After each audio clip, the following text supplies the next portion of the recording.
moisturizer prevents your foundation or concealer to look caked on and keeps your skin healthy underneath your makeup.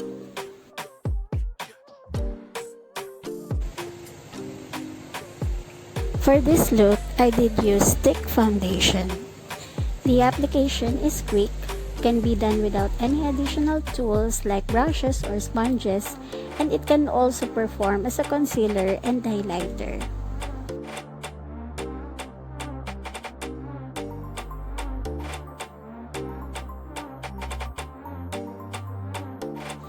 I am now applying powder over my foundation.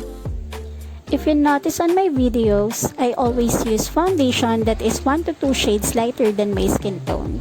It's because I have high level of skin acidity. But dusting some powder will not only set foundation, but will also absorb excess oil, which can cause your foundation to oxidize and turn into more darker shade. For my eyes, I decided to create a classic smoky eye makeup.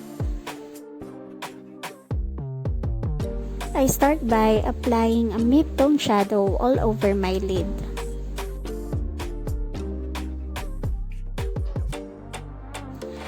I am now layering a dark tone shadow, then blending halfway up and into the lid shadow.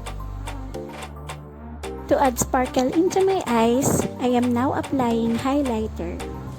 It's great for smoothing out the lid and giving the blend through the crease of the eye.